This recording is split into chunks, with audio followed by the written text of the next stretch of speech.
Assalamualaikum warahmatullahi wabarakatuh. Selamat pagi semuanya. Semangat. Baik, pagi ini saudara sekalian, saya ingin berbagi sekali lagi tentang bagaimana kita bisa melunasi utang ya, yaitu tentang prinsip dasarnya. Dan teman-teman ada beberapa yang memang tidak paham, ya. Jadi dipikir ngelunasi utang itu masalah kita harus dapat duit dan duit gitu. Makanya seringkali kalau teman-teman punya utang, ya, pikirannya yang pertama kali yang terjadi, yang dipikirin adalah gimana nih caranya supaya saya bisa dapat duit banyak, supaya saya bisa dapat duit besar. Kenapa dapat duit besar? Supaya bisa melunasi utang, gitu ya. Nah, sebagian besar teman-teman berpikir seperti ini. Saya punya utang 10 juta, berarti saya harus cari duit secepatnya 10 juta untuk melunasi utang. Teman-teman yang ingin yang punya utang 1 miliar, gimana caranya saya dapat duit 1 miliar supaya bisa melunasi utang saya secara cepat. Gitu. Orang yang punya utang rumahnya misalnya mau dilelang, nominalnya misalnya utang 500 juta, dia selalu berpikir, gimana caranya saya bisa punya uang 500 juta dalam waktu 1 bulan supaya bisa melunasi rumah saya, supaya rumah saya tidak jadi dilelang.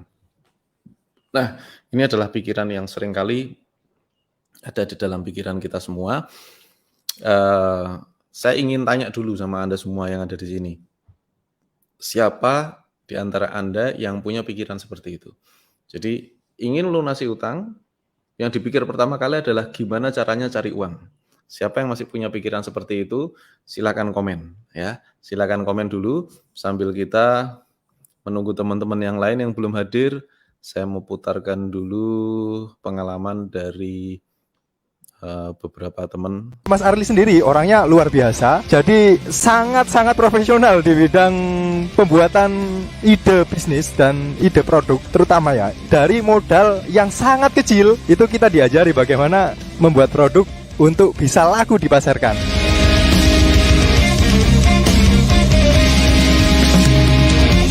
Kesannya acaranya keren banget. Tempat untuk investasikan ilmu ya di sini tempatnya sih. Di acara BC ini kita dibagi tips dan trik cara memasarkan produk mulai dari pembuatan sampai pengelolaan agen dan sebagainya. Acara ini top, pokoknya mantap lah. Untuk kesan di acara ini saya nggak punya teman, tapi saya punya konsumen banyak sekali. Luar biasa, saya belajar dari nol sampai bisa memiliki banyak ilmu karena pelajaran yang diberikan oleh Mas Arli Kurnia. Saya sih nggak punya kesan atau pesan, cuma bener-bener udah nggak sabar untuk memperhatikan semua ilmunya. Action!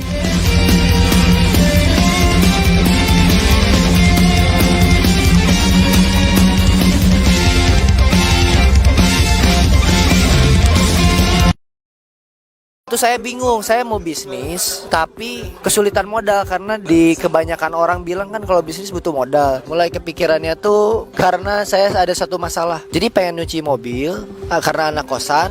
Kalau misalnya di car wash biasa kan mahal ya 50.000. Jadi mobilnya tuh nggak dicuci-cuci. Terus kalau nyuci di kosan kan nggak boleh. Nah jadi akhirnya saya menciptakan produk ini. Pokoknya dibimbing sampai sukses sama Mas Ali. Bener nih, sampai sekarang ini. Awalnya saya membuat ini hanya 5 piece, sekarang bisa 100 piece per minggu. Rata-rata 70 sampai 100 piece per minggu terjual.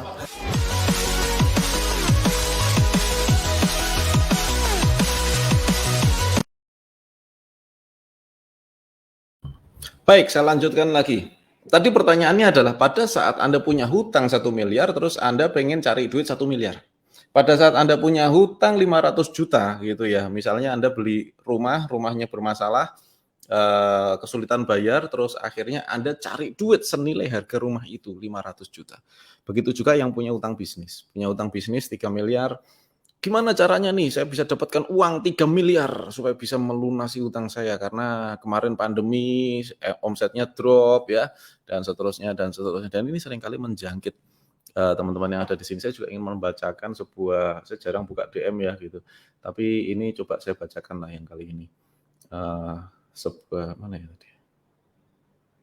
Ini ada. Jadi gini, dari seseorang ya di DM saya, itu nggak kelihatan sini. Assalamualaikum Mas Arli, di usia saya yang 27 tahun, saya sudah berkeluarga dan punya anak. Saya punya utang 4 miliar. 4 miliar. Jadi ini ada seorang laki-laki, usia 27 tahun, ya, sudah berkeluarga dan punya anak. Punya hutang 4 miliar. Saya nggak tahu dipakai apa duitnya. Dijelaskan di kalimat berikutnya, karena kesalahan saya manajemen uang. Dalam 6 bulan terakhir mental saya down, tidak bisa tidur malam, hutang di beberapa orang ditagih sana-sini, anak istri kasihan, hampir depresi. Saya ada usaha yang sudah jalan, mohon arahannya Mas. Oke.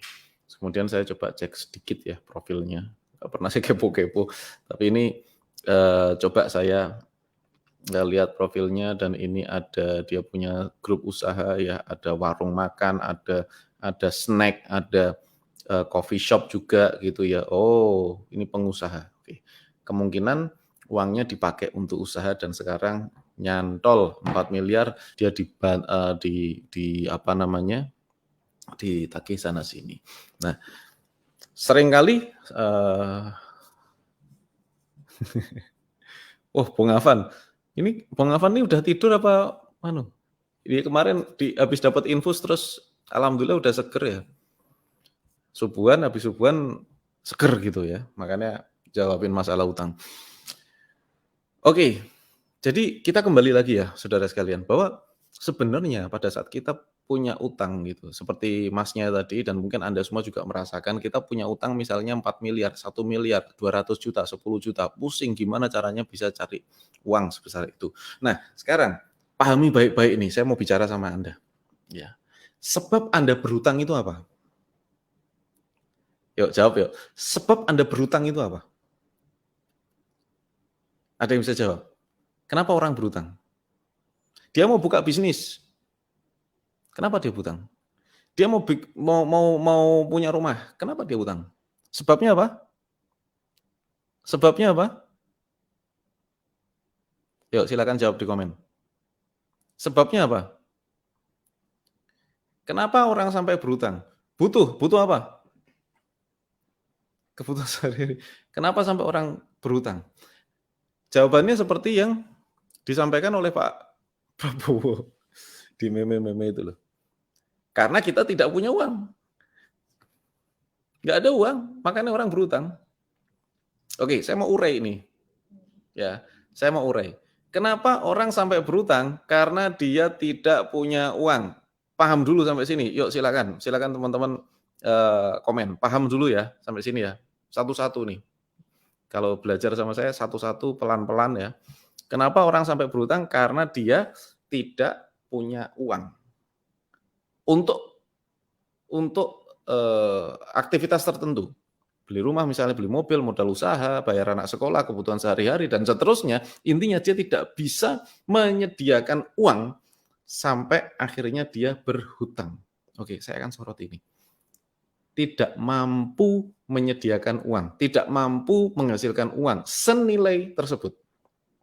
Nah, saya urai lagi bahwa kalau Anda mau punya rumah 500 juta, terus kemudian Anda tidak punya uang 500 juta, maka Anda pinjam KPR 500 juta. Anda mau beli mobil harga 130 juta, harga 200 juta, terus kemudian Anda nggak punya uang, tidak bisa menyediakan uang tersebut, maka Anda pakai leasing. Kenapa? Karena tidak mampu. Oke. Dari awal Anda sudah tahu bahwa Anda tidak mampu menyediakan uang tersebut dalam waktu singkat. Anda tidak mampu menyediakan uang 1 miliar dalam waktu singkat, tidak mampu menyediakan uang 500 juta dalam waktu singkat untuk beli itu. Jadi, kalau Anda punya utang, artinya Anda tidak mampu. Jadi jangan pernah berpikir bahwa melunasi hutangnya adalah dengan mencari uang, karena dari awal Anda sudah tidak mampu, gitu loh. Sampai sini paham? Analoginya paham nggak sih? Kita punya utang rumah 500 juta. Pandemi dikeluarkan dari pekerjaan. Kemudian kita tidak mampu mengangsur. Pikirannya apa? Gimana caranya bisa melunasinya? Gimana caranya punya uang 500 juta? Anda bisnis, nggak punya modal bisnis, utang 4 miliar seperti kasusnya masnya tadi. Gitu. Jaminannya A, B, C, D, apa segala macam semuanya. Terus Anda sekarang mencari uang 4 miliar. Wong dari dulu saja Anda sudah berpengalaman tidak mampu mencari uang 4 miliar sehingga Anda berutang. Sekarang kok malah Anda mau cari uang 4 miliar. So, it doesn't make sense. Tidak masuk akal. Ya, sampai sini ya. Nggak masuk akal. Kenapa? Karena kemampuan Anda belum segitu. Nah, paham sampai sini? Jadi saya akan memberikan pada Anda wawasan tentang sebetulnya saya, Anda, siapapun yang ada di dunia ini punya kemampuan bekerja, menghasilkan uang dengan porsinya masing-masing. Bagi Anda yang sudah terbiasa terima uang sebulan 10 juta, Anda dilepas, Anda bekerja dimanapun, bisnis apapun, ya segitu kemampuan Anda. Anda sudah biasa terima duit 1 miliar, 2 miliar setiap bulan, Anda mau bisnis apapun, standar mencari uang Anda segitu. Paham ya? Jadi ada takaran, ada ukuran masing-masing orang dan itu bisa ditingkatkan. Dan itu bisa ditingkatkan. Semakin berjalannya waktu kita banyak belajar, itu bisa ditingkatkan. Ya. Kebanyakan kenapa orang berhutang karena dia belum meningkatkan kemampuannya menghasilkan uang. Tetapi sudah mengambil keputusan mengeluarkan uang. Ya, mudah-mudahan pagi ini paham lah ya. Fresh lah ya pagi ini ya.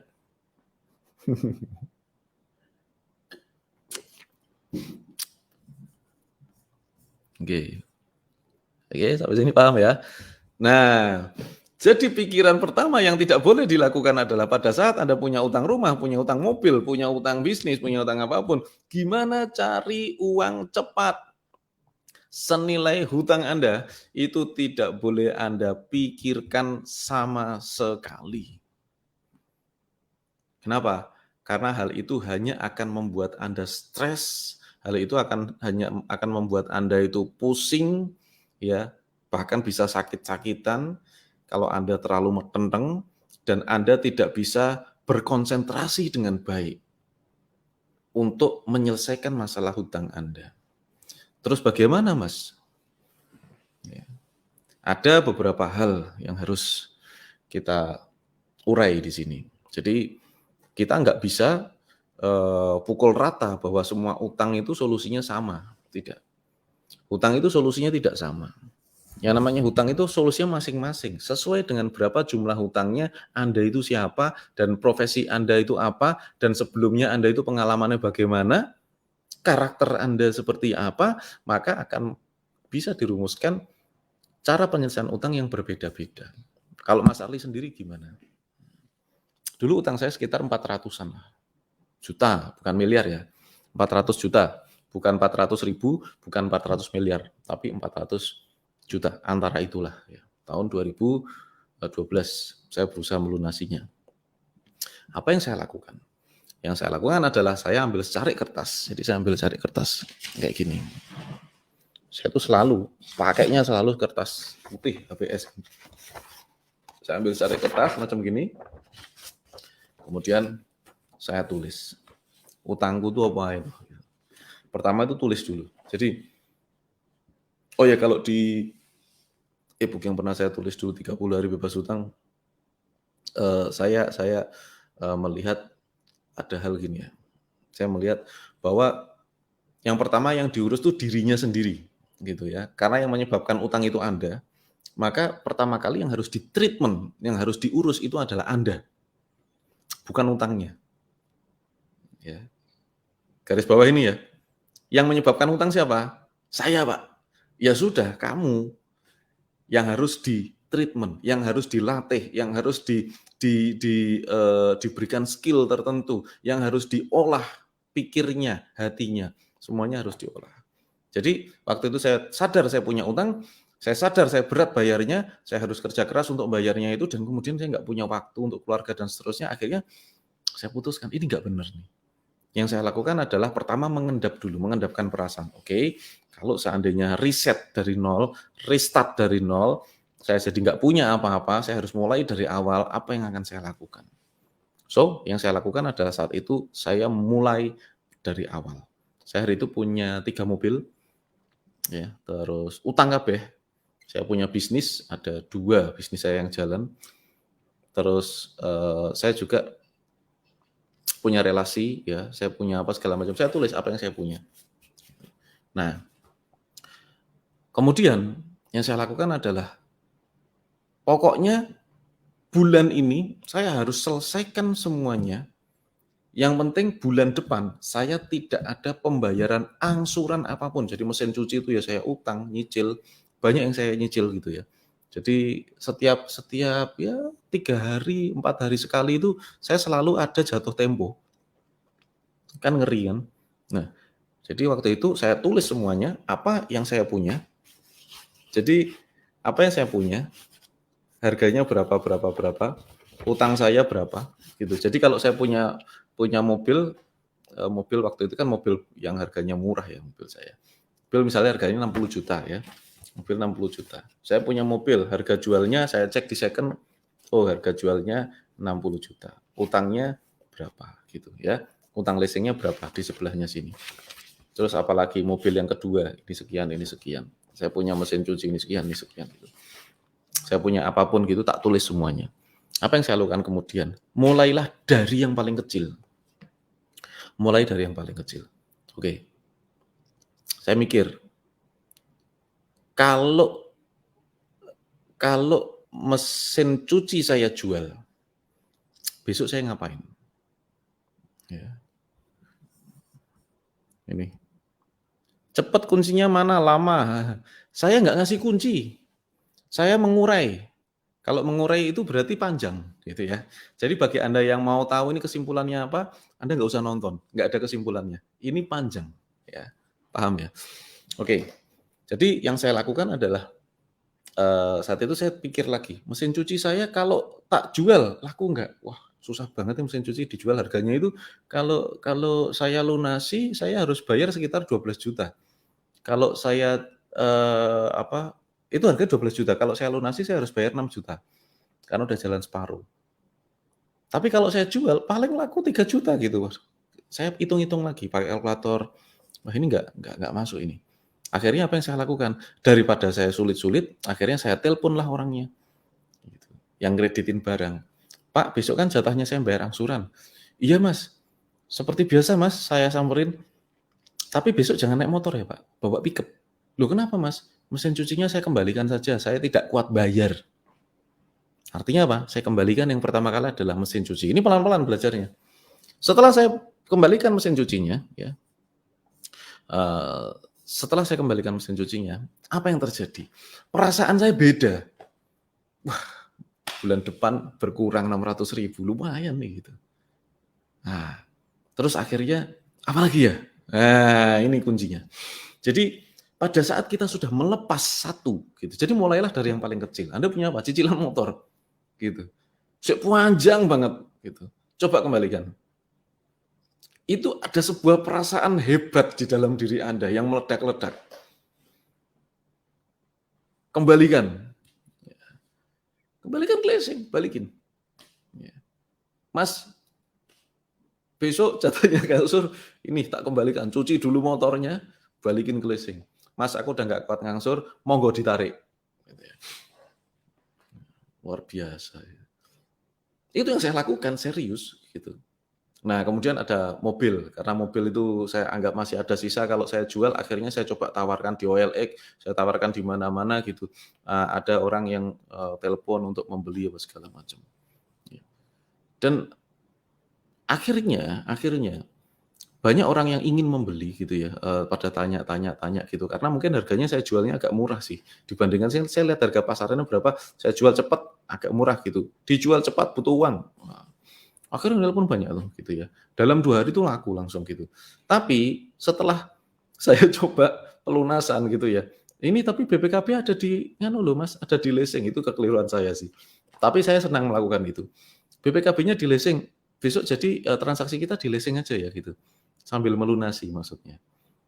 Oh ya sudah, akhirnya pembelinya datang ya dari Surabaya, datang ke Solo. Mana mas barangnya? Ini barangnya. Yuk kita jalan kok, mau dicoba boleh, coba dulu. Habis itu akhirnya kita ke leasing dulu ya mas ya, kita selesaikan hari ini. Akhirnya kita ke leasing. Nah setelah kita ke leasing, ya kita melunasi tuh, gitu. Kita melunasi. Habis dilunasi, saya lihat itu pelunasannya itu lebih mahal daripada harga yang saya tawarkan gitu loh. Jadi saya tuh ngelunasi, mobilnya hilang, saya masih tombok berapa, 3 juta apa berapa gitu. Lupa. Jadi, lah kok tombok gini gitu. Tapi ya sudahlah, sudah ngomong sama orang, ya sudah, akhirnya mobil itu lepas, saya bayar kekurangannya, itu saya jual rugi loh, jual sangat rugi. Ya sudah, apa boleh buat. Apakah saya rugi? Tidak. Saya sangat-sangat untung. Kenapa? Karena bulan depan saya sudah tidak ngangsur. Lumayan berkurang 3 juta. 3 juta setiap bulan sampai 2 tahun lagi gitu. Lumayan gitu loh. Jadi ini yang saya lakukan. Wah, mesin cuci sudah lepas, mobil satu sudah lepas, mobil kedua. Kemudian apalagi? Apa yang bisa saya lakukan untuk mengurangi beban angsuran saya? Jual. Sampai 0. Beneran, sampai 0. Gitu. Bukan 0 ya, minus. Ya, sampai minus. Jadi sampai minus tuh gini. Tadinya utang 400 juta masih habis semua barang-barang saya. Apapun saya jualin, tinggal sisa sekitar 40 juta. Ya. Tapi ini perorangan ya. Ini perorangan. Utang 40 juta ini perorangan, saya telepon sama yang punya uang. Jadi ingat, Anda kalau punya utang perorangan jangan lari. Jangan kalau ditagih itu ngumpet, jangan ngilang. Ya, karena hutang itu wajib dibayar. Telepon yang punya. Hubungi yang punya, sebelum jatuh tempo, hubungi yang punya. Hubungi. Jadi bukannya dihubungi terus sulit, tapi Anda posting, OTW, jalan-jalan, gitu. Ini kan kampret gitu. Jadi orang itu kan susah kalau gitu. Anda masih punya utang sama orang. Terus Anda jalan-jalan sama keluarga, happy gitu. Saya ingatkan saudara, bagi Anda yang punya utang, tadi Anda masih punya utang, tapi Anda bisa hidup tenang, padahal Anda masih punya utang, berarti psikologis kita sedang tidak normal. Karena normalnya orang punya utang, pikirannya pasti beban. Ya, pikirannya pasti beban. Normalnya orang punya utang. Jadi kalau Anda punya utang, terus kemudian Anda beli motor baru, Anda posting, terus yang minjemin duit Anda terus lihat gini, iki wong piye toh gitu. Anda punya utang, belum dibayar, terus Anda punya iPhone, Anda beli iPhone, terus selfie ini. Wah,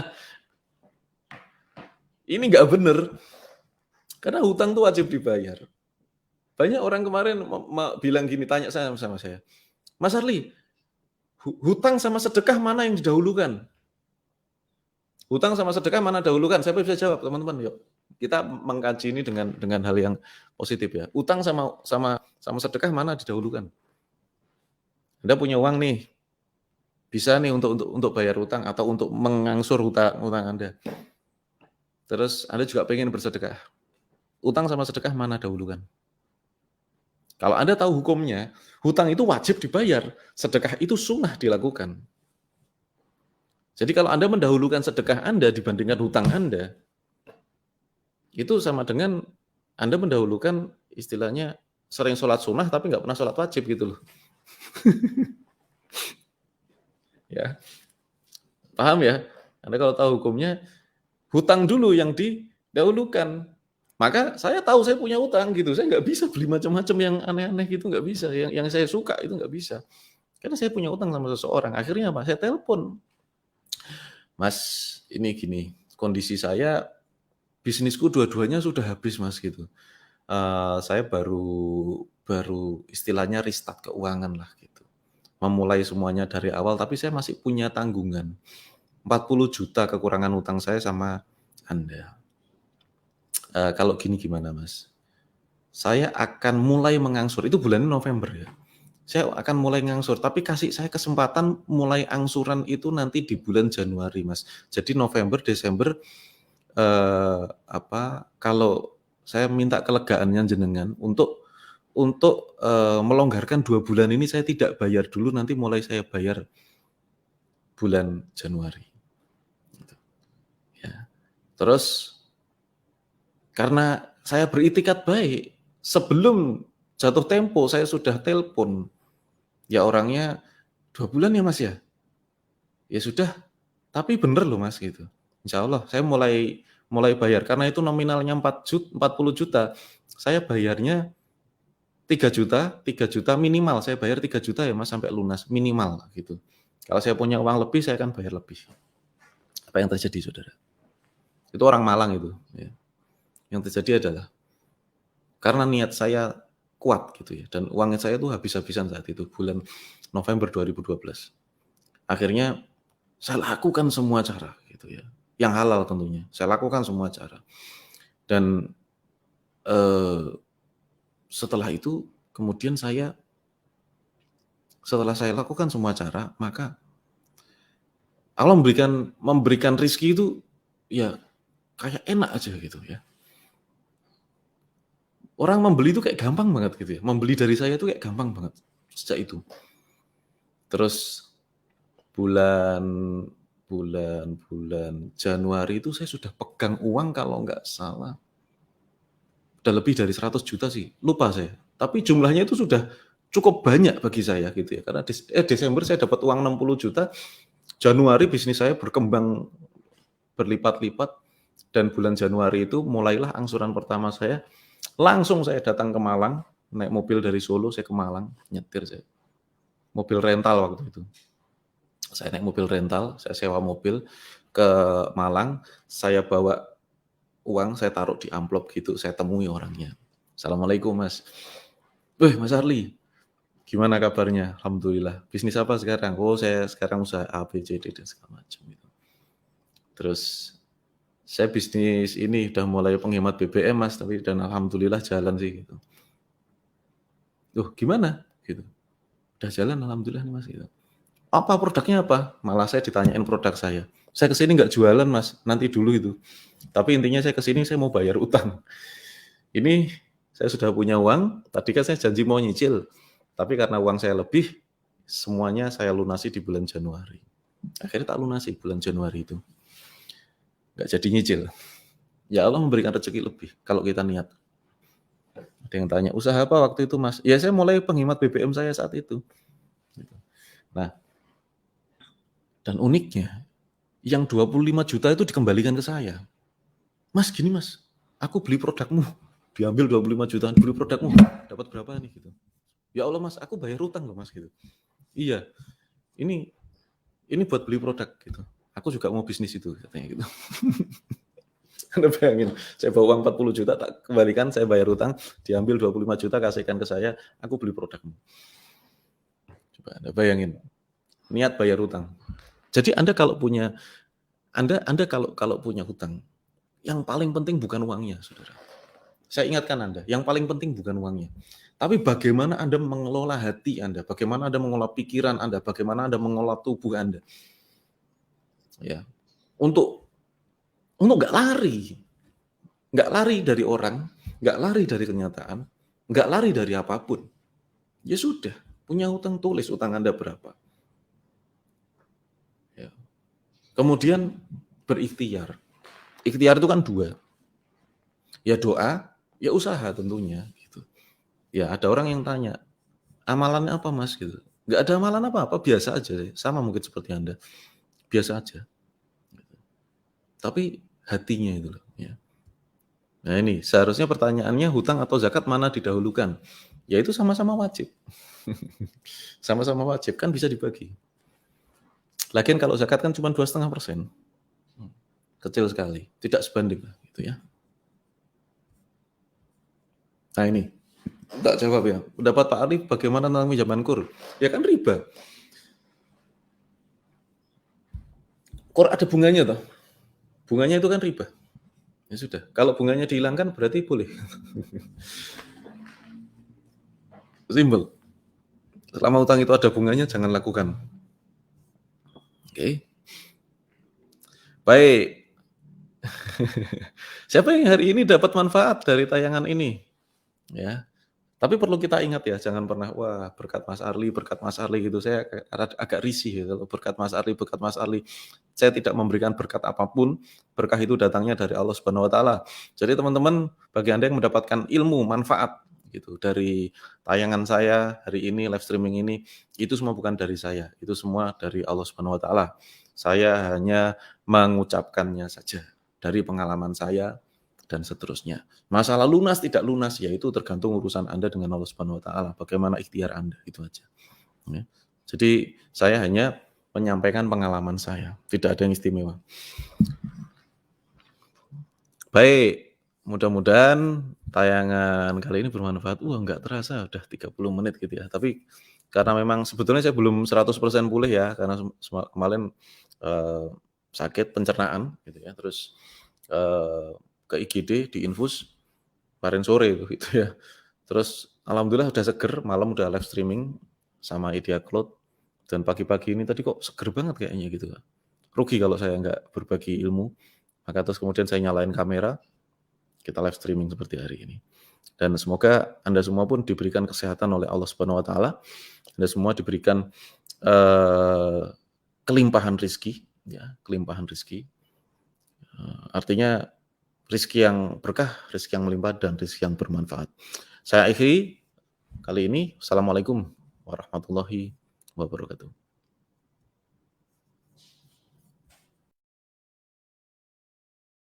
Mas Arli sendiri orangnya luar biasa, jadi sangat-sangat profesional di bidang pembuatan ide bisnis dan ide produk, terutama ya dari modal yang sangat kecil itu kita diajari bagaimana membuat produk untuk bisa laku dipasarkan.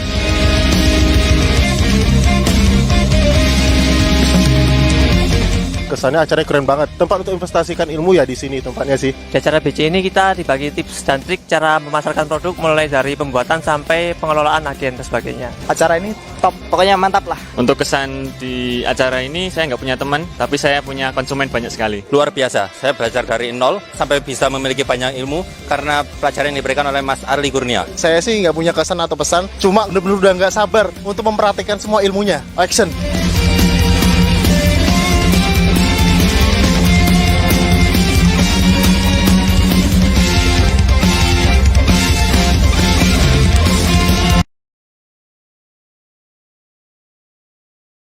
Kalau modal saya sih dari awal ya ini kecil banget ya, cuman 730.000 itu modal paling pertama dengan modal kurang lebih 5 kilo lah.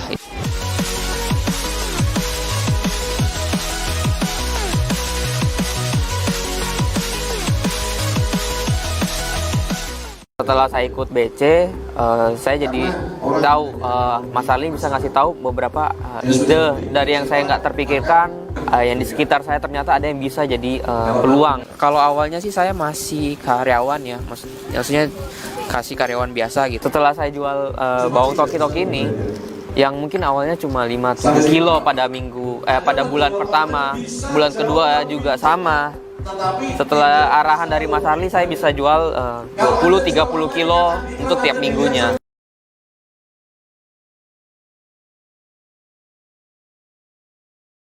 Itu saya bingung, saya mau bisnis tapi kesulitan modal karena di kebanyakan orang bilang kan kalau bisnis butuh modal. Mulai kepikirannya tuh karena saya ada satu masalah. Jadi pengen nyuci mobil karena anak kosan. Kalau misalnya di car wash biasa kan mahal ya 50.000. Jadi mobilnya tuh nggak dicuci-cuci. Terus kalau nyuci di kosan kan nggak boleh. Nah jadi akhirnya saya menciptakan produk ini. Pokoknya dibimbing sampai sukses sama Mas Ali. Bener nih, sampai sekarang ini. Awalnya saya membuat ini hanya 5 piece, sekarang bisa 100 piece per minggu. Rata-rata 70 sampai 100 piece per minggu terjual.